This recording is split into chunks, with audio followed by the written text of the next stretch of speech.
round one of the PBA playoffs had wrapped up this weekend.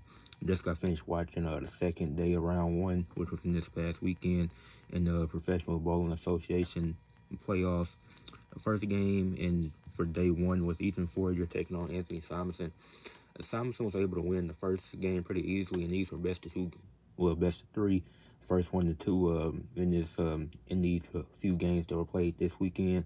Simonson won both matchups pretty easily, 258 to 200 in the first game, 230 to 258 in the second game, and he was able to move on. Then the next matchup, we had Cal Troop taking on Tim Ford Jr., and this was a fun one. I enjoyed this. Cal had multiple ring 10s in the first game, but that didn't stop him from winning game one, 224 to 212.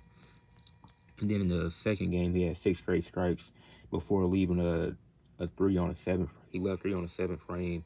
But aside from that, Tim Ford Jr. tried to hang in there. But aside from that, that was really Cal Troop's only mistake in that game, as he would win 265, 215, and even more in a dominating win to advance to the second round.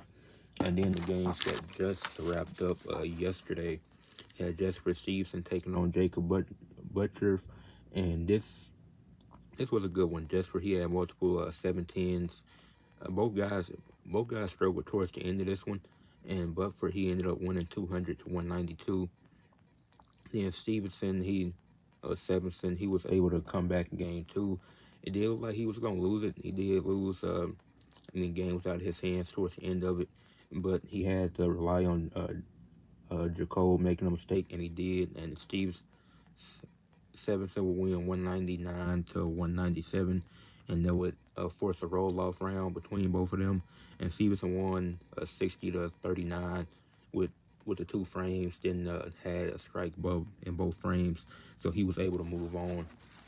And then the final game of the first round was Chris Vive versus Ryan Barnes. And Ryan Barnes dominated the first game with a 279, 188 win, put himself in good position to win. But then Chris Vive, he came up clutch. He knew he needed to lock in. He won 234 to 185. And Ryan Barnes, just happened multiple times where he gets so far and then he just chokes at the end. Maybe it's a youth thing. Maybe it's just because he is super young, so he's going to have plenty of time in other tournaments. But Chris Vive did end up winning 59 to 40 in the roll-off after being tied 1-1. So that's a recap of the first round of the PBA playoffs, and the second round will be taking place next weekend. So make sure y'all tune back in for some more bowling content.